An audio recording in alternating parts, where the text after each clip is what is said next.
bénéficient de l'aide de l'État et qui sont jugées donc immigrationnistes, qui sont-elles? Donc question pour continuer, quels sont les bénéficiaires et quel est le premier bénéficiaire justement de nos impôts finalement? Alors les 30 plus grosses sur 1500. Hein. Ah oui, pardon, il y a cette précision.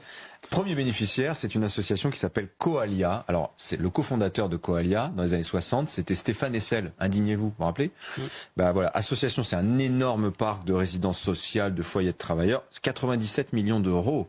97 millions d'euros, je répète, l'an dernier, pour Coalia, participation de l'État, sachant que les associations, généralement, ont des multifinancements. 97 millions d'euros sur un an financés, ça c'est que l'État. Voilà, ça c'est Coalia, c'est juste Coalia. La présidente de Coalia, c'est Emmanuelle Cos, ancienne ministre du Logement de François Hollande, parce que oui, ces associations, elles embauchent assez massivement à gauche.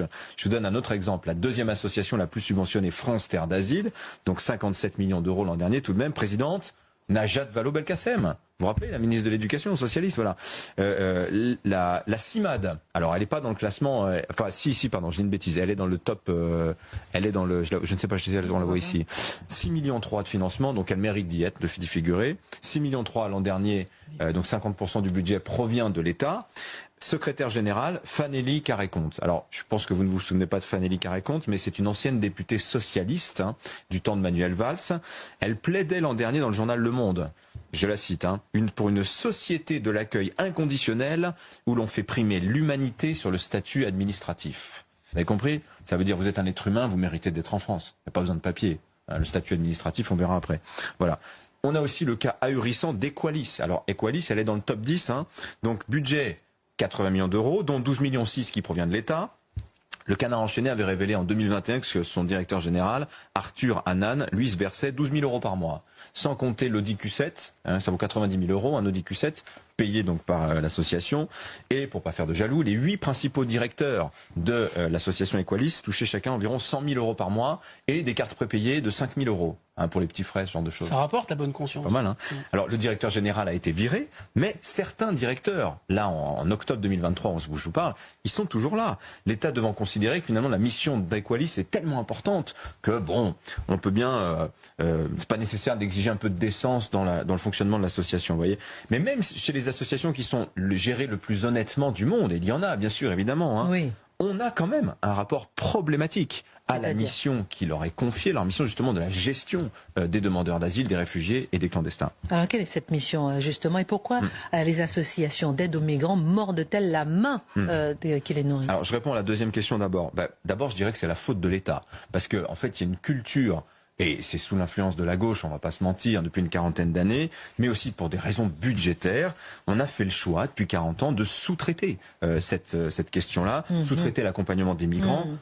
Au secteur associatif. Alors ça se passe par des appels d'offres en fait, comme si les associations étaient un banal prestataire de services sociaux, une espèce d'administration tierce qui opérait dans la plus parfaite neutralité, alors qu'on sait bien que c'est pas vrai. Déjà d'ores et déjà, quand votre activité, votre subvention, elle dépend de votre niveau d'activité, vous comprenez bien que ces associations, elles ont un intérêt financier objectif à l'immigration. Ça paraît évident, plus il y a de demandeurs d'asile, plus les subventions sont conséquentes. Donc déjà, il y a ça.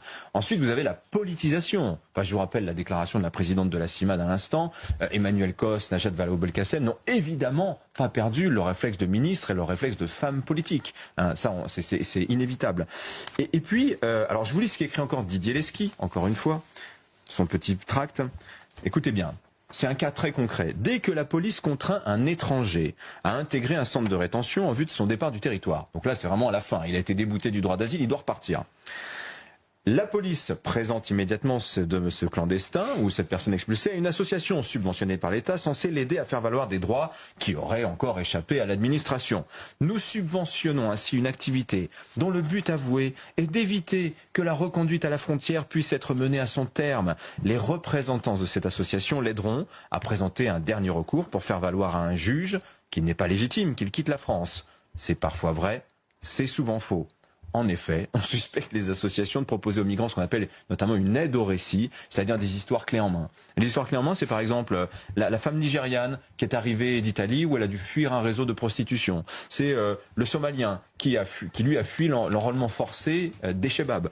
Ou c'est encore le Bangladais qui est parti à cause d'un oncle qui voulait accaparer ses terres, etc., etc. La même histoire pour chaque nationalité. Et vous voyez, quand l'État veut lutter contre l'immigration irrégulière, la main mordue, ben voilà, ce sont quand ces associations se fédèrent, comme en 2019, 8 ONG, dont Amnesty, la CIMAD, la Ligue des droits de l'homme, MSF, saisissent le tribunal administratif pour empêcher la France de livrer des vedettes rapides qui devaient être données aux gardes-côtes libyens pour contrôler l'immigration clandestine qui partait des côtes libyennes.